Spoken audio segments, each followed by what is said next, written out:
परमेश्वर के वचन को अधिक महत्व क्यों देना चाहिए, इस विषय पर हम अध्ययन कर रहे हैं। और इस विषय के लिए हमने जिस वचन का चुनाव किया है, आप सुन सकते हो फिर से एक बार। भजन संहिता 138 और उसका वचन 2। भजन संहिता उसका 138 अध्याय और उसकी दूसरी आयत। अब यहाँ पे बाइबल कहता है, मैं तेरे पवित्र मंदिर की ओर दंडवत करूंगा। ये दाऊद का भजन है। और इस भजन का जो शीर्षक है, परमेश्वर की कृपा के लिए धन्यवाद की प्रार्थना। कुछ मांगने की प्रार्थना नहीं है ये, प्रभु मुझे ये दे या वो दे, कोई सामर्थ की प्रार्थना नहीं है। तो ये प्रार्थना है धन्यवाद की प्रार्थना। और उसकी शुरुआत में ही वो कहता है कि मैं तेरे पवित्र मंदिर की ओर दंडवत करूंगा और तेरी करुणा और सच्चाई के कारण तेरे नाम का धन्यवाद करूंगा। और क्योंकि तूने अपने वचन को, गौर से सुनो, कलाम कहता है परमेश्वर ने अपने वचन को अपने बड़े नाम से अधिक महत्व दिया है। हमारे मराठी बाइबल में महत्व की जगह पर आया है गौरव या महिमा। तूने अपने बड़े नाम से अधिक अपने वचन की महिमा की है, उसका एग्जैक्ट अर्थ ये निकलता है। इसका मतलब ये परमेश्वर वचन का परमेश्वर है। आदि में वचन था, वचन परमेश्वर के साथ था, वचन परमेश्वर था, सब कुछ वचन के द्वारा हुआ। और वही वचन बाइबल कहता है मरियम की पेट में देहधारी हुआ। और ये वचन आज भी कोई पढ़ता है, अगर कोई पापी उसकी ओर ध्यान लगाता है तो उसे नया जीवन मिलता है। मैं इस विषय का चुनाव इसलिए किया हूं क्योंकि परमेश्वर अपने बड़े नाम से अधिक, फॉर एग्जाम्पल निर्गमन 15:26 में उसका एक नाम है, आई एम यहोवा राफा, मतलब चंगा करने वाला परमेश्वर। हगार को बेरशेबा के जंगल में जो परमेश्वर दर्शन देता है, उसने कहा एल रोई परमेश्वर, मुझे मेरी ओर देखने वाला परमेश्वर। इब्राहिम को जिस परमेश्वर ने दर्शन दिया, उस परमेश्वर का नाम है एल शदाई परमेश्वर, सर्वसमर्थ परमेश्वर। मूसा को जिसने दर्शन दिया, वो कहता है मैं जो हूं सो मैं हूं, I am the I am, यहोवा, हालेलुया। इमानुएल जो यशायाह नबी बता रहा है, आज मुझे आपको बताना है, ये परमेश्वर अपने बड़े नाम से अधिक अपने वचन को अधिक महत्व देता है। और जो उस पर ईमान लाता है और जो व्यक्ति अपने जीवन में खुद से अधिक, रिश्ते नातों से अधिक, समाज में जो स्टेटस है उससे अधिक, अपनी पर्सनैलिटी से अधिक, अपने धन से अधिक, अपने शान शौकत से अधिक, जो खुदा के कलाम को अधिक महत्व देता है ना, वो परमेश्वर कहता है वाओ ये मेरे जैसा है। ये परमेश्वर उसकी शुरुआत ही करता है कि आदि में वचन था और वो वचन खुद यीशु मसीह। एक तरीके से परमेश्वर ये बताना चाहता है, पिता ये बताना चाहता है कि मैं मेरे बड़े नाम से अधिक मेरे बेटे की महिमा करता हूं। हालेलुया। खुदा के कलाम को खुदा का बेटा कहा गया, जो उसके हृदय के पास था, उसको इस दुनिया में उसने भेजा और हमारे लिए वो कुर्बान हुआ, हमारे लिए वो मारा गया, गाड़ा गया, जिलाया गया, हमारे लिए वो स्वर्ग चला गया, हमारे लिए वो आने वाला है। और आज मैं इस कलाम को इसलिए चुना हूं या इस विषय को इसलिए मैं लेकर आया हूं, उसके पीछे का कुछ कारण है अजीजों। आज अगर आप मसीहत में आप देखोगे तो वचन से अधिक नई नई स्ट्रैटेजीज को कलीसिया में आज स्थान मिला है।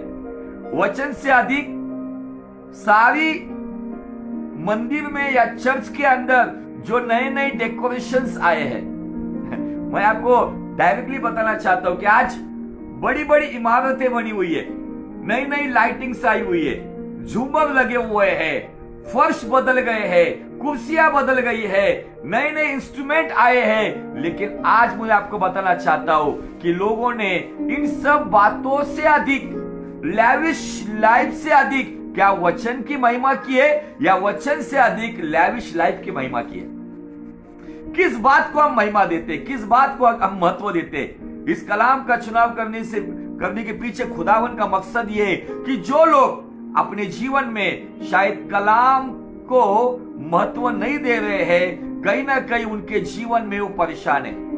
मैं आपको बताना चाहता हूं, आपकी मायूसी में, आपकी बीमारी में, आपके जीवन की सब बुरी हालात में, आपके दुख में, गम में अगर कौन साथ देगा तो वो परमेश्वर का वचन।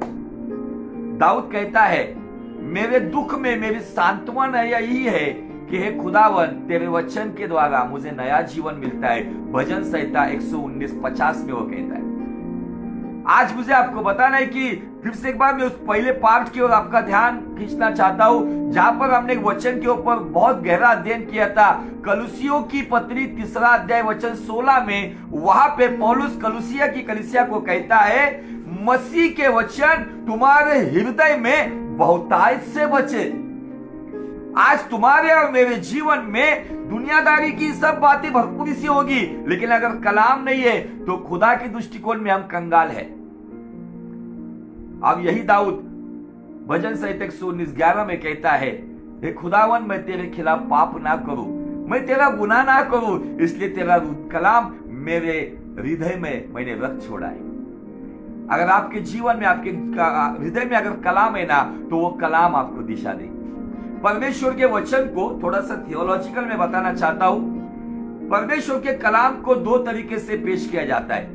कुछ लोग उसे लोगोस और रेमा, ये 2 तरीके से वचन है। एक ही वचन है, लेकिन उसको थियोलॉजिकल लैंग्वेज में लोगोस कहा जाता है। लोगोस का मतलब मैं आपको बहुत अच्छी तरीके से बताना चाहता हूं। लोगोस का मतलब ऐसा हुआ था, ऐसा था, और रेमा का मतलब ऐसा है। और अच्छी तरह से समझाना चाहता हूं, लोगोस मतलब वो कच्चा चावल, बीज वाला चावल, और रेमा मतलब पका हुआ चावल, बिरयानी का भात जो आप खा सकते हैं। आज लोगों के पास लोगोस बहुत है। लोगोस मतलब ज्ञान, लोगोस मतलब सारी बुद्धि की बातें। यहां बैठा हुआ है वचन, लेकिन यह वचन अच्छे बुद्धिमान के जीवन में यह वचन यहां पर नहीं आया है। इसलिए कहीं ना कहीं एक बड़ी पैमाने पे बुद्धिमान लोग भी गलतियां कर रहे, बुद्धिमान लोग भी आज पाप में पड़ रहे। क्यों? क्योंकि वचन केवल बुद्धि में, जीवन में नहीं है। अगर वचन रेमा के स्वरूप में, भले उसको लोगोस में लेकर बुद्धि में आएगा, और लोगोस से अगर हम उसको हृदय में, उसको रेमा में लाएगा, ऐसा है, मतलब मैं उस वचन के अनुसार चलूंगा। आज कलीसियाओं में आज वचन से अधिक एंटरटेनमेंट को अधिक महत्व दिया जा रहा है।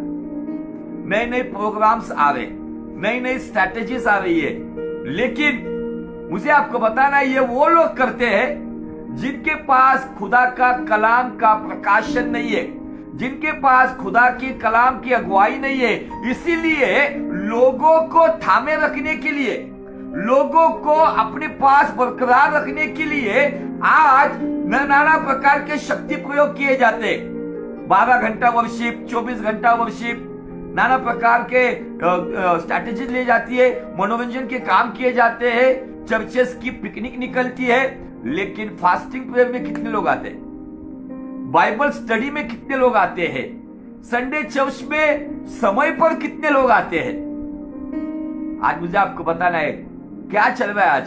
आज जो परमेश्वर खुद अपनी गवाही देता है भजन संहिता 138:2 में कि मैंने मेरे बड़े नाम से अधिक मेरे वचन को अधिक महत्व दिया है, तो उस जीवित परमेश्वर के संतान होने के नाते से क्या आपका और मेरा जीवन ऐसा है कि हम दुनियादारी की बातों से अधिक क्या खुदा के कलाम को महत्व देते हैं? मैंने जैसे पिछले वक्त बताया कि कुछ लोग जब चर्च में होते हैं और उनको अगर कुछ कॉल आता है ना, तब वो कॉल उठाकर सीधा बाहर चले जाते। मुझे कभी कभी ऐसे लोगों को देखकर तरस आता है। ऐसे लोगों को मैंने देखा है कि उनके जीवन में जब परेशानी, जब बढ़ती जाती है, तब जाकर वो लोग आज कहते हैं कि हमारी क्या गलती हुई है, मुझे आपको क्या उस कैटेगरी में मैं तो नहीं हूं कि जब खुदा का कलाम, खुदा का दास प्रचार कर रहा था, जी जान से अपनी जान को तोड़कर प्रचार कर रहा था, और उस वक्त मैं मोबाइल पे लगा हुआ था, उस वक्त मैं मेरे अलग ख्यालों में था। ये परमेश्वर अपने दिल की बात रख रहा है। वो कह रहा है मैंने मेरे बड़े नाम से अधिक मेरे वचन को अधिक महत्व दिया है। क्यों महत्व दिया? क्योंकि उसका वचन कैसा है? उसका वचन जीवित है, उसका वचन एक्टिव है, उसका वचन दोधारी तलवार से भी पैना है, जो आज भी मज्जा रज्जु हड्डियों के हर एक गूदे गूंदे तक आर पार जाकर हमारे मनों को निरीक्षण करते हुए अगुवाई करता है। आज लोगों के जीवन में परेशानियां क्यों है पता है? क्योंकि उनके जीवन में वो परेशानियों के ऊपर तोड़ देने वाला वचन नहीं है। आज लोगों के जीवन भटके हुए क्यों पता है? कि उनके जीवन में सही रास्ते पे लाने वाला वचन नहीं है। वचन तो बहुत सुना है, लेकिन वचन पर चले नहीं है। जैसा हमने पिछले भाग में हमने देखा कि यीशु मसीह ने खुद रिश्ते नातों से, भावनिक बातों से, भावनात्मक इमोशनल बातों से अधिक उसने अपने वचन की महिमा की, जिसके बारे में हमने देखा कि जब यीशु मसीह प्रचार कर रहा था तो उसकी माँ और भाई आए थे। किसी ने कहा देख तेरे माँ और तेरे भाई आए, आप तुझे मिलना चाहते। तब उसने कहा कौन मेरी माँ, कौन मेरा भाई? जो मेरा वचन सुनते हैं और वचन मानते, मतलब वचन के अनुसार चलते हैं। 2 बार ऐसा हुआ। एक बार एक स्त्री ने खड़े रहकर बड़ी लंबी आवाज में पुकार कर कहा, धन्य वो कोख जिसमें तू रहा, धन्य वो गर्भ जिसमें तू रहा, धन्य वो छाती जिससे तूने दूध पिया। यीशु मसीह कहता है वो नहीं, धन्य वे लोग जो वचन सुनते हैं और वचन के अनुसार चलते हैं। धन्य वे लोग, दूसरे एंगल में बताना चाहता हूं, जो अपने जीवन में अपने एक्सपीरियंस से अधिक, अपने स्टेटस से अधिक, अपने नॉलेज से अधिक, अपने धन दौलत से अधिक, अपने बड़े नाम से अधिक, अपने बड़े औहदे से अधिक जो परमेश्वर के वचन को अधिक महत्व देता है ना, तो वो धन्य, दे आर ब्लेसेड पीपल। अगर आपको एक आशीषित व्यक्ति को जीना है, आशीषित मतलब करोड़पति या अरबपति होना नहीं, आशीषित की एक सिंपल डेफिनेशन मैं देना चाहता हूं। आशीषित व्यक्ति वो है जिसके पास जो परिस्थिति में, उस परिस्थिति में जिसके जीवन में खुदा के खिलाफ ना मनुष्य के खिलाफ कोई शिकायत नहीं है, जो तृप्त है, जो समाधान है, उसके जीवन में आशीष है। फिर वो झोपड़े में रहने वाला हो या फ्लैट में रहने वाला हो या बड़े महल या बंगले में रहने वाला हो, लेकिन जो खुदा के साथ जीवन बिताते वक्त जो समाधान, जो सैटिस्फाइड है, वही व्यक्ति आशीषित है। नहीं तो सारी दुनिया में धन दौलत पड़ी हुई है, लेकिन जाकर झांककर देखो क्या उनके जीवन में समाधान है। समाधान एक ही जगह पर है, वो दे सकता है जिसका पहचान ये है, he is a prince of peace, शांति का राजकुमार। जो यीशु मसीह को पाता है ना, उसके जीवन में समाधान आता है और वही व्यक्ति आशीषित होता है। हालेलुया। आज के दौर में ये दुनिया जिस प्रकार से दौड़ रही है, किसी के पास, आज मुझे आपको बताना है, वचन को कोई महत्व नहीं दे रहा है, रिश्ते नातों को कोई महत्व नहीं दे रहा है, जिनके जीवन में खुदा की हुजूरी नहीं है, जो केवल फॉर्म नेमसेक मसीह है, जो नामधारी मसीह जीवन जीते हैं, उनके जीवन में बदलाव तभी आएगा जब वो अपने सारी बातों से अधिक परमेश्वर के वचन को अधिक महत्व देंगे। तभी उनके जीवन में खुदावन महत्व देगा। ये परमेश्वर उन्हीं को महत्व देता है, वो परमेश्वर उन्हीं की ओर ध्यान लगाता है, वो परमेश्वर उनके जीवन में काम करता है जिनके जीवन में अपनी सारी बातों से, खुद की बातों से, रिश्ते नातों से, धन दौलत से, जिनके जीवन में खुदा के कलाम को अधिक महत्व है ना, वो परमेश्वर उन्हें महत्व देता है। आज बहुत बुरा लगता है कि कोई व्यक्ति जब परमेश्वर का प्रचार शुरू रहता है, कोई प्रचारक, कोई पासवान जब परमेश्वर के वचन की रोटी तोड़ता है, स्वर्ग की रोटी तोड़ी जाती है, उस वक्त ये दुनिया की रोटी के पीछे भागते हैं। दुनिया की रोटी तुम्हें नाश कर सकती है, लेकिन यीशु मसीह ने कहा मैं जो रोटी तुम्हें खिलाऊंगा, वो रोटी से ना तुम्हें भूख लगेगी ना प्यास लगेगी, यही रोटी तुम्हें अनंत जीवन में लेके जाएगी। दुनिया की नाशवान भोजन के लिए श्रम मत करो, ऐसा बाइबल हमें कहता है। तो पहले उसके धर्म राज्य की खोज करो, और उसके धर्म राज्य की खोज करनी है तो उसके कलाम को महत्व दे दो। आज ये बहुत ही पता नहीं, ये लज्जा वाली बात है हमारी मसीहत में कि बहुत सारे परिवारों में वचन को महत्व नहीं दिया जाता है। उनकी बाइबल महीनों तक धूल पे पड़ी हुई होती है। कल मैं एक भाई का प्रचार सुन रहा था, अब वो प्रचार में बहुत अच्छा एग्जाम्पल उन्होंने दिया, मैं आपके साथ शेयर करना चाहता हूं। जब एक बड़ी फैमिली ने उनके चर्च के पासबान को घर में खाने के लिए दावत दी, अब जब वो पासबान घर में दावत पे आए तो खाना चांदी की प्लेट में था, वहां पे चांदी का स्पून था, चांदी का चम्मच, सब चांदी के वहां पे पात्र थे। जो दाल रोटी लेने के लिए जो पात्र था वो भी चांदी का था, पानी का ग्लास भी चांदी का था, सब चांदी के बर्तन थे और उसमें खाना खाया जा रहा था। और खाना होने के बाद पास्टर जी ने जो स्पून से वो जिस चम्मच से वो खाना खा रहे थे, उस चम्मच को उन्होंने अच्छी तरह से खा के साफ किया और उस चम्मच को उन्होंने उस परिवार के मेज पे जो बाइबल पड़ी हुई थी, शेल जो रहता है जहां पे बाइबल रखते, उस बाइबल में उन्होंने उस चम्मच को रख दिया। और उसके बाद प्रार्थना हो गई, पास्टर जी वहां से चले गए। और जाने के बाद उस घर की जो मालकिन है उसे ध्यान में आया कि एक चांदी का चम्मच कम है। और उन्होंने कहा कि उनके हस्बैंड से, देखो पास्टर जी को हमने बुलाया था, पास्टर जी चम्मच चुरा के चले गए, स्पून चुरा के चले गए। और अगले कुछ महीनों के बाद उस परिवार ने पास्टर जी को फिर से एक बार इनवाइट किया, पास्टर जी प्रार्थना के लिए आइए और डिनर भी हमारे साथ कीजिए। और जब वो आए, प्रार्थना हो गई, तब उस सिस्टर ने कहा कि पास्टर जी मैं एक बात बताना चाहती हूँ, आपको बुरा तो नहीं लगेगा? उन्होंने कहा बताओ। आपको वो चांदी का चम्मच इतना अच्छा लगा कि आप लेकर गए साथ में। आप अगर हमको बोलते तो हम आपको पूरा सेट देते थे, चांदी की प्लेट, चांदी की ग्लास, सब कुछ देते थे। पास्टर जी ने कहा मैं यहां से कुछ लेकर नहीं गया, मैं यहां से कुछ लेकर नहीं गया, सब यहां पर ही है। वो सिस्टर ने कहा कैसे आप कहते हो? मैं जानना चाहता था कि आप जितने बड़े नाम के लोग हैं, जितने धनवान लोग हैं, मैं जानना चाहता था कि क्या आप वचन में उतने धनवान हो क्या? वो सिस्टर ने कहा मुझे समझा नहीं। पास्टर जी ने कहा मुझे आकर कम से कम 6 से 8 महीने हो गए, अब तक अगर आपको वो चम्मच नहीं मिला, इसका मतलब पिछले 6 से 8 महीने तक आपने खुदा की रोटी नहीं खाई है। उन्होंने जब कहा कि जाओ आपके बाइबल में देखो, वो चम्मच उसी बाइबल में था, चांदी का चम्मच। आज मसीहत में यही हालत है, आज मसीहत में यही प्रॉब्लम है। लोगों के पास वचन को महत्व देने के लिए समय नहीं है, बाकी दुनियादारी के लिए समय है। घंटों तक मोबाइल में चैटिंग करने के लिए, रिप्लाई करने के लिए, अपलोडिंग करने के लिए, खुद के बारे में की हुई पोस्ट के रिप्लाई को वो देखने के लिए, कितने लोगों ने लाइक किया, कितने लोगों को रिप्लाई करना, इन सब बातों के लिए एक बड़ा महत्व है उनके पास। लेकिन खुदा के साथ बैठने के लिए, उसके कलाम को पढ़कर समझने के लिए, लोग कहते हैं खुदा मुझसे बात कर। अरे वो कहता है पिछले हजारों सालों से मैंने जो लिखी हुई बातें है ना, अगर तू मेरे बच्चे, अगर तू अकेले में आकर उसके मेरे साथ समय बिताएगा ना, तो मैं कोई वाणी से नहीं बताऊंगा, मैं मेरे पवित्र वचन से तुझसे बात करूंगा, क्योंकि मैं मेरे बड़े नाम से अधिक मेरे वचन को अधिक महत्व देता हूं। आज ये मसीहत में एक लगी हुई एक बीमारी है।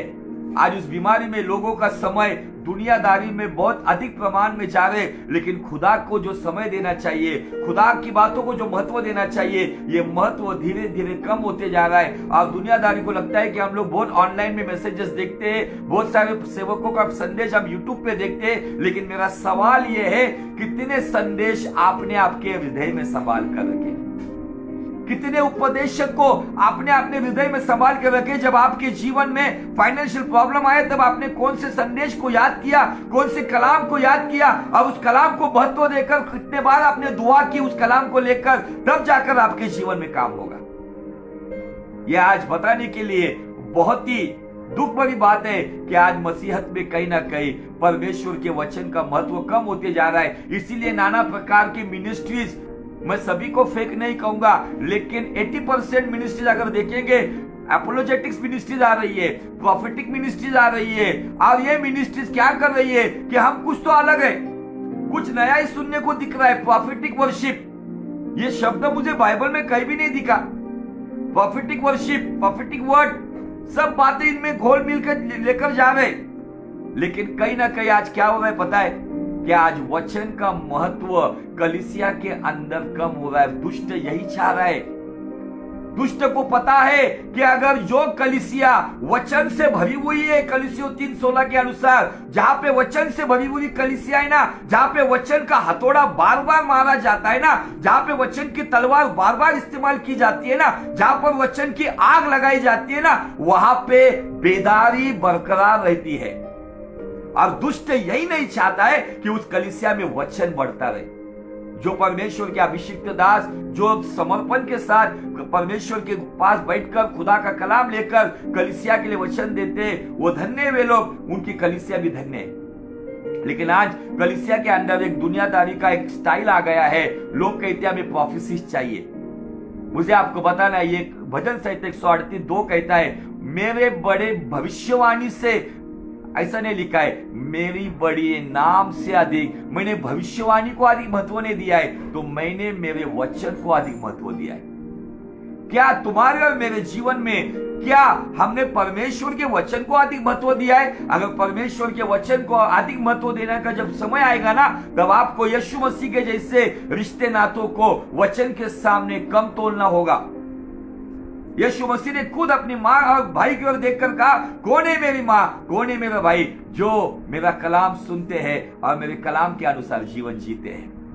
जो व्यक्ति कलाम से भरा हुआ है ना, उसके चाल चलन से समझ में आता है कि वो क्षमा करता है, वो क्षमा मांगता है, वो तुरंत वहां पर एक अच्छा निर्णय लेता है, वो किसी को परमेश्वर के खिलाफ लेकर नहीं जाएगा, वो अपने जीवन से परमेश्वर की ओर लेकर आएगा। आज मसीहत में लगी हुई ये बीमारी है, और इसी बारे में मुझे आज आपको गहराई से बात बतानी है। अजीजों, क्या आप आपके जीवन में आपको मिले हुए हुनर को अधिक महत्व देते हो? आपको मिली हुई तरक्की को अधिक महत्व देते हो? आपके परिवार में आपके बच्चे, आपकी बीवी, आपके माँ बाप, यीशु मसीह ने स्पष्ट रीति से कहा है, लूका रचित सुसमाचार 14 अध्याय और वचन 25 में कहा है, जो कोई मेरे पीछे आना चाहता है वो अपने माँ बाप, भाई बहन, बीवी, बच्चे, इतना ही नहीं, अपने आप का इनकार नहीं करेगा और अपनी सूली उठाकर मेरे पीछे नहीं आएगा, वो मेरा चेला नहीं बन सकता। इसका मतलब रिश्ते नातों को तोड़ना है क्या? नहीं, लेकिन हमारे जीवन में वर्ड ऑफ गॉड को, क्योंकि खुदा का कलाम खुदा है, खुदा कलाम है। Word is God and God is word. लेकिन हमारे जीवन में हम कभी कभी इन बातों पर ध्यान नहीं लगाते। कितना प्रचार सुनना है, बाकी 3 घंटे का पिक्चर लोग आराम से देखते हैं, लेकिन 1 घंटे का संदेश, 1 घंटे का प्रचार लोगों को सुनने के लिए कैपेसिटी नहीं है। उनके अंदर वो कुवत नहीं है कि 1 घंटे का प्रचार सुने। लेकिन 3 घंटे का मूवी देख सकते, 2-3 घंटा चैटिंग कर सकते, आराम से दिन भर ऑनलाइन रह सकते, रात भर ऑनलाइन रह सकते, लेकिन परमेश्वर को, वचन को महत्व देने के लिए समय नहीं। आज ये मसीहत को लगी हुई बीमारी है। इसीलिए मुझे आपको बताना है कि बहुतों के जीवन में एक सही आशीष क्यों नहीं है। धन होना मतलब आशीष नहीं है, लेकिन धन के साथ शांति होना यह आशीष है। अगर ये नहीं है तो कहीं ना कहीं मेरा मसीह जीवन गड़बड़ा रहा है, कहीं ना कहीं मैं गड़बड़ी में पड़ा हूं। आइए हम चलते उन वचनों की ओर जिन वचनों पर आज हम अध्ययन करने जा रहे हैं। नीति वचन का 4 अध्याय और बहुत अच्छी वचन हम देखेंगे। वचन को किस तरीके से हम अपने जीवन में प्राप्त करें, यहां पर उसका एक पैटर्न हमें दिया है, एक तरीका दिया है। जो ज्ञान का बादशाह राजा सुलेमान, अंत में वो भटक गया, लेकिन शुरुआत के समय में उसने खुदा के वचन के बारे में कुछ बातें हमें सिखाई है। और यहां पर आज हमें बाइबल कहती है, नीति वचन का 4 अध्याय वचन 20 से लेके 22 तक अगर हम देखेंगे, वचन को किस तरीके से हम ग्रहण करें, वचन को कैसे महत्व दे, ये बातें हमें बताई गई है। और अगर इन बातों के ऊपर अगर हम अध्ययन करेंगे और इस तरीके से हम वचन को हमारे जीवन में लेंगे, तो निश्चय ही हमें आत्मिक, शारीरिक, मानसिक, भौतिक और पारिवारिक इन सभी क्षेत्रों में जो चंगाई चाहिए, जो बरकत चाहिए, जो कुवत चाहिए, जो सामर्थ चाहिए, ये सब कुछ हमें प्राप्त होगा। आइए हम इस वचनों को पढ़ेंगे। नीति वचन 4 अध्याय वचन 20 से लेके 22 तक। हे मेरे पुत्र, मेरे वचन ध्यान धर के सुन। सवाल ये, वचन तो सुन रहे, जैसे मैंने लास्ट टाइम एक डायलॉग आपको बताया, जैसा वचन कहता है बुलाए हुए तो बहुत है लेकिन चुने हुए बहुत कम है, वैसे ही सुनने वाले बहुत है लेकिन ध्यान धर के उसके अनुसार चलने वाले बहुत कम है, वेरी लेस। इसलिए शुरुआत की गई है, हे मेरे पुत्र, मेरे वचन को ध्यान धर के सुन, मतलब वचन पर ध्यान लगा, नंबर 1। और अपना कान मेरी बातों पर लगा, नंबर 2।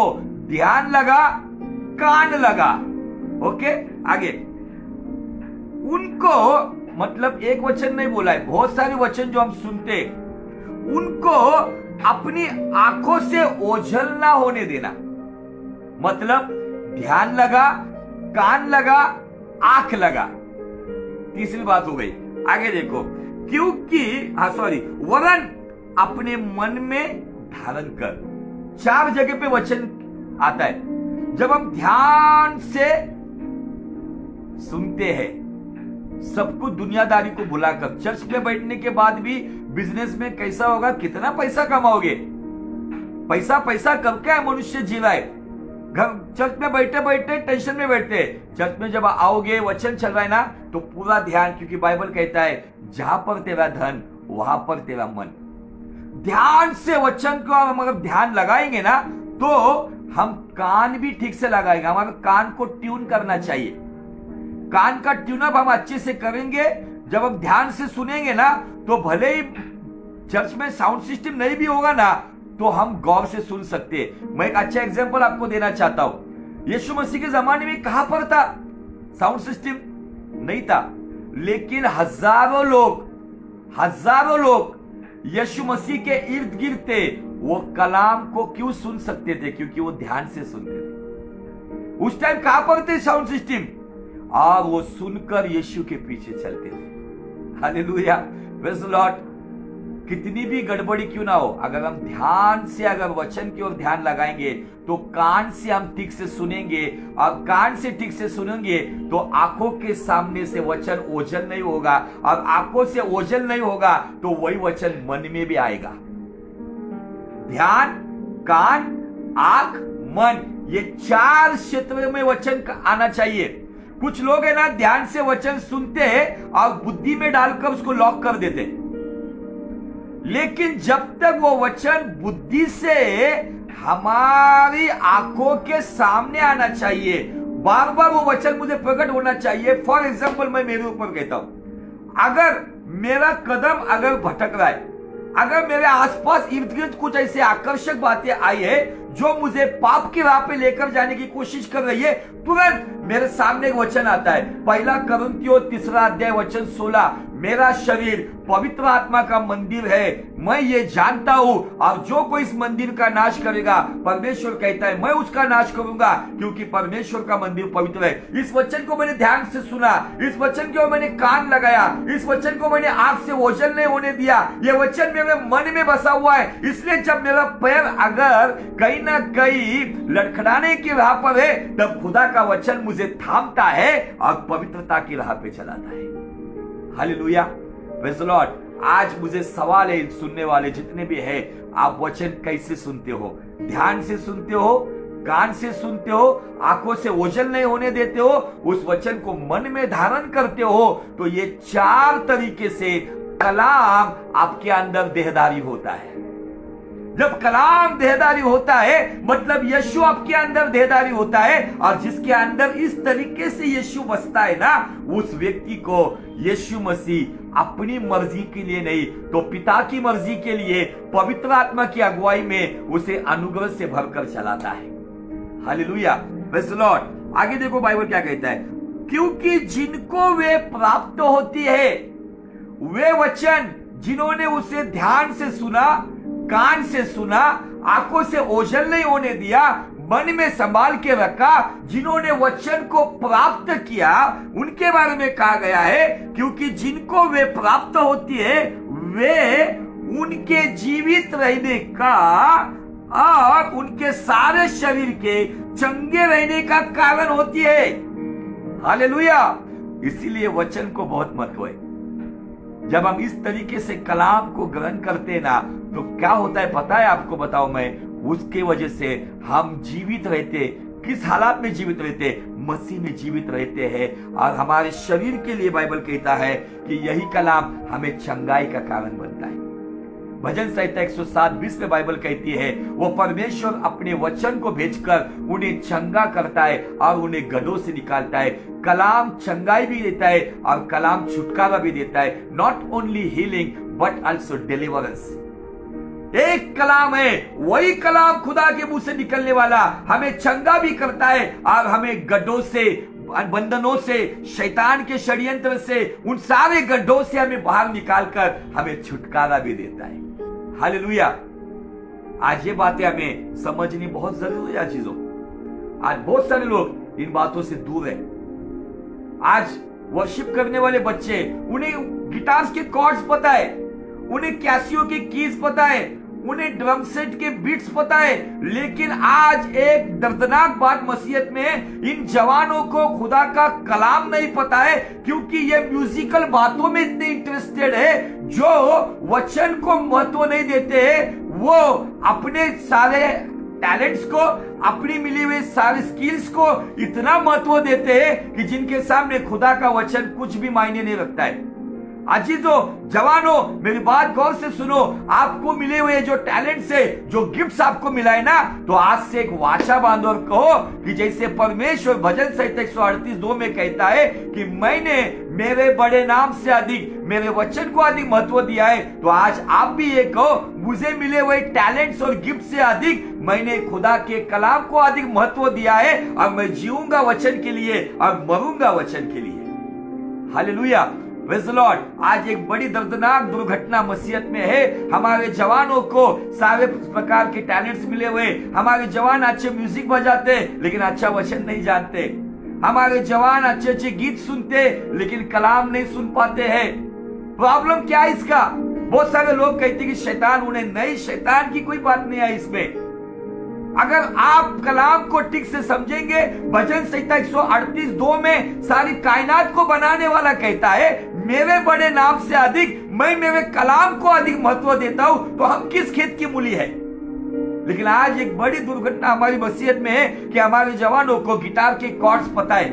फिर से दोहराना चाहता हूं, ड्रम्स किट के बीट पता है, कैसियो के बीट्स पता है, गाने के लिए अच्छे गले दिए गए, किस अभी मुझे म्यूजिकल भाषा नहीं पता, मुझे किस रिदम में गाना है, कौन से जो भी ए माइनर, बी माइनर, जो भी उनके संगीत की भाषा है, किस तरीके से गाना है, ये सब पता है। लेकिन आज बताओ, अच्छे गाने वाले हैं लेकिन अच्छा वचन सुनकर वचन के अनुसार चलने वाली नहीं है। इसका कारण उन्होंने वचन को ध्यान से सुना नहीं, इसका कारण वचन पर कान लगाया नहीं, इसका कारण उन्होंने वचन को आंख से ओझल, उन्हें वचन को महत्व दिया नहीं, वचन मन में नहीं रखा, इसीलिए उनका आज जीवन कहीं ना कहीं गड़बड़ी में है। आज एक मनोरंजन की दुनिया में मसीहत जी रही है।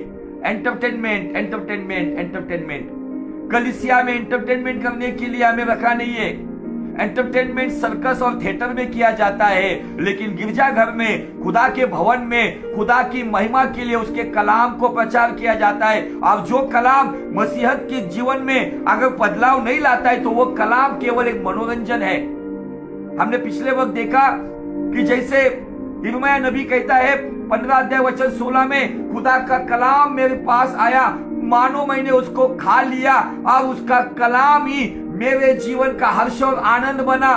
आगे जाके कहता है कि मैं मनोरंजन करने वालों के साथ नहीं बैठा हूं, खुदा का हाथ मुझ पर पड़ा इसलिए मैं अकेले में बैठा हूं। मुझे, मेरा सवाल है, इस कलाम को लेकर आप कितने घंटे बैठते हो? आप इस कलाम के ऊपर अध्ययन करने के लिए कितना समय खुदा की हुजूरी में बिताते हो? अगर आप उसके कलाम को महत्व नहीं दे सकते हो, तो वह खुदावन आपको भी महत्व नहीं देगा, क्योंकि यह कलाम का खुदावंत है जो बार बार कहता है कि मैंने मेरे बड़े नाम से अधिक मेरे वचन को अधिक महत्व दिया है। अगर मेरे और आपकी जिंदगी में अगर वचन को महत्व नहीं है, तो उसकी नजर में हमारे लिए भी कोई महत्व नहीं है। यह बात उतनी कड़वी है जो आपको सुधार सकती है। आज बहुत सारी बड़ी बड़ी मिनिस्ट्रीज आ रही है, सुपर नेचुरल आज सेशन चल रहे, सुपरनैचुरल सेशन में लोग जा रहे हैं। ये सुपरनैचुरल कब आपके जीवन में काम करेगा? जब आप नेचुरल में उस खुदा के कलाम को ग्रहण करोगे। कलाम आपके जीवन में नेचुरली आएगा और जब आपके मन में बसेगा ना, तब सुपरनैचुरल प्रभाव आएगा। किसी का सुनकर आप सुपरनैचुरल नहीं बनोगे। अलौकिक के लिए नैसर्गिक जीवन में एक अच्छी तहजीब के साथ, डिसिप्लिन के साथ उसके कलाम को महत्व जब देते हो ना, तब जाकर सुपरनैचुरल बातें आपके जीवन में पैदा होगी। Hallelujah, praise the Lord. आज खुदावंद चाहता है कि हम उस वचनों को महत्व दें। आखिरी के 5 मिनट बचे। इस 5 मिनट में मैं और एक वचन पढ़ना चाहूंगा। ये केवल हम गहराई में धीरे धीरे जा रहे। लंबा टॉपिक ये चलने वाला है। ये टॉपिक एक ही दिन में खत्म होने वाला नहीं है। एक लंबा टॉपिक ये चलेगा। उसके पहले मैं थोड़ा सा एक वचन पढ़ूंगा। लूका रचित सुसमाचार 5वां अध्याय और उसका वचन 1। देखो यहाँ पर एक भीड़ है। इस भीड़ को देखकर है ना, मेरे अंदर ईर्ष्या उत्पन्न होती है। इस भीड़ को, यीशु के पीछे चलने वाले नाना प्रकार की भीड़ थी। कोई खाने पीने के लिए यीशु के पीछे चल रहा था, कोई चंगाई के लिए चल रहा था, कोई यीशु मसीह के खिलाफ बलवा करने के लिए, षड्यंत्र के लिए चल रहा था। लेकिन लूका रचित सुसमाचार 5वें अध्याय में पतरस को बुलाहट प्राप्त होने से पहले पतरस के यहाँ पर कुछ नजारा में दिखता है। देखो, गौर से सुनो। लूका रचित सुसमाचार 5वां अध्याय वचन 1। एक ही वचन पढ़ेंगे हम। जब भीड़ परमेश्वर का वचन सुनने के लिए उस पर गिरी पड़ती थी। निश्चय 12 साल की जो स्त्री आई थी, वो चंगाई के लिए उसके पीछे आई थी। निश्चय यीशु को छूने के लोग तड़प रहे थे। भौतिक बातों के लिए मैं यीशु के ऊपर गिर रहा हूं या आध्यात्मिक बातों के लिए उसके ऊपर गिर रहा हूं, यह बहुत महत्वपूर्ण बात है। यहां पे एक भीड़ है। इस भीड़ को देखकर मैं हमेशा एक ईर्ष्या मेरे अंदर प्राप्त करता हूं कि प्रभु, मुझे भी ऐसी भीड़ में तू शामिल कर, ताकि मैं दुनियादारी के लिए नहीं तो प्रभु तेरे वचन के लिए तुझ पर गिर पड़ूं। अब जो इस तरीके से यीशु पर गिर पड़ता है, वो बाप अपने बच्चे को उठा के लेता है। एक बच्चा जब बाप की ओर आके गिर के पड़ता है, गिरने की कोशिश करता है, उसको पता है मैं गिरूंगा नहीं, मेरा बाप मुझे पकड़ लेगा। ये भीड़ आज हमें जरूरी है। आइए, जो लास्ट वचन पर हम एंड करने जा रहे, उस वचन की ओर ध्यान लगाएंगे। याकूब की पत्री, उसका 1 अध्याय और उसका 22 वचन से आगे। गौर से सुनो। 21 से आगे। इसलिए सारी मलिनता और बैर भाव की बढ़ती को दूर करके उस वचन को नम्रता से ग्रहण कर लो, जो हृदय में बोया गया है, जो तुम्हारे प्राणों का उद्धार कर सकता है। उद्धार 3 क्षेत्र में, आत्मा का, प्राण का और शरीर का। हमारा उद्धार हुआ है, यीशु को हमने ग्रहण किया है। गौर से सुनो मेरी बात। यीशु को हमने ग्रहण किया है। यीशु के लहू बहाने से हमारे पापों की क्षमा हुई है। यीशु के द्वारा हमारी आत्मा का उद्धार का अनुभव हमें मिला है, salvation. But what about our soul? हमारे प्राण के बारे में क्या? वचन हमारे प्राणों का उद्धार करता है। और शरीर का उद्धार कब होगा? जब यीशु मध्य आकाश में आएगा, गुप्त आगमन जो होगा, रैप्चर जब होगा। हम गीत में गाते हैं ना कि महिमा के साथ एक नया शरीर लेकर हम जाएंगे, आनंद आनंद है यीशु के चरणों में। वहां पे एक वर्ड आप देखते हैं। अगर आपके शरीर का उद्धार यीशु जब मध्य आकाश में आएगा तब होगा। आत्मा का उद्धार शायद हमने प्राप्त किया है, उस पर ईमान लाके, विश्वास करके, पश्चाताप करके, बपतिस्मा लेके, पानी का बपतिस्मा हुआ है, आत्मा का बपतिस्मा हुआ है, आत्मा का उद्धार हुआ है। पर प्राण का उद्धार कैसे होता है? तो प्राण का उद्धार मतलब मन का उद्धार। मन का उद्धार, मन का उद्धार रोमियो 12:2 में दिया है। इस संसार के सदृश मत बनो, तो परमेश्वर की भली भावती इच्छा को जानकर अपने मन का नवीनीकरण करते हुए उसके पीछे चलो। और मन का नवीनीकरण जब होगा, जो हमने भजन संहिता नीति वचन का 4 अध्याय वचन 20 से 22 में हमने देखा है कि वचन ध्यान से सुनो, वचन पे कान लगाओ, वचन आंखों से ओझल मत होने देना, वचन मन में धारण करो, जब जाकर आपके मन का नवीनीकरण होगा और ये बातें जिसे प्राप्त होती है उसके जीवित रहने का कारण और उसके चंगे होने का कारण बनती है। हालेलुया। मैं इस वचन को और गहराई में लेकर जाने वाला हूं। मेरा टाइम खत्म हुआ है इसलिए मैं रुक रहा हूं। मेरे प्राण का उद्धार हुआ है क्या? मेरे मन का उद्धार हुआ है क्या? मेरे मन में मैं थोड़ी थोड़ी बातों में मायूस होता हूं, मेरे मन में थोड़ी थोड़ी बातों में मैं गुस्सा करता हूं, मेरे मन में कहीं ना कहीं मेरे अंदर कड़वाहट भर के रखता हूं, इसका मतलब मैं मसीह हुआ हूं, आत्मा का उद्धार हुआ है, मन का उद्धार नहीं हुआ है। और बाइबल कहता है नम्रता से उस कलाम को, आज भले वो कड़वा कलाम क्यों ना हो, उसको मैं ग्रहण करता हूं ना, तो यही कलाम मेरे प्राण का उद्धार करता है। हमारे प्राण का उद्धार होना जरूरी है, हमारे मन का उद्धार होना जरूरी है, हमारे मन का नवीनीकरण होना जरूरी है, क्योंकि भजन संहिता 4:23 में दिया है, सब बातों से अधिक अपने मन की रक्षा कर, क्योंकि उसी मन के भीतर जीवन का मूल सोता है। हालेलुया। अगर ये हमारे मन के अंदर से वो जीवन का मूल सोता यीशु कहलाने वाला हमेशा हम जहां कहीं पर भी जाए वहां बहता रहे, उसके लिए वचन ध्यान से सुनो, वचन अच्छे कान से सुनो, वचन आंखों से ओझल मत होने देना, वचन मन में धारण करो। ये 4 एंगल में जब ध्यान, कान, आंख और मन में जब वो पहुंचेगा तो मुझे आपको बताना है, बार बार हर दिन ये वचन आपके मन का उद्धार करेगा और जो गलत है उसका सर्वनाश करेगा, जो योग्य है वो स्थापित करेगा, जो अयोग्य है उसको नष्ट नाबूद करेगा। आपके प्राणों के उद्धार के लिए हर दिन वचन की तलवार चलनी चाहिए, वचन का हथौड़ा चलना चाहिए, वचन की आग लगनी चाहिए, तब जाके हमारे प्राणों का उद्धार होगा, तब जाके हमारे मन का नवीनीकरण होगा। और यही बातें मसीह यीशु के साथ वफादारी से चलने के लिए और हमारे जीवन में भी भजन संहिता 138:2 के अनुसार सब बातों से अधिक, हमारे बड़े नाम से अधिक, हमारे बड़े काम से अधिक, परिवार से अधिक, सेवकाई से अधिक, हम भी परमेश्वर के वचन को अधिक महत्व देंगे, वो वचन को महत्व देंगे जिस वचन ने तुम्हारा मेरे मन का नवीनीकरण किया है। हालेलुया। Praise the Lord.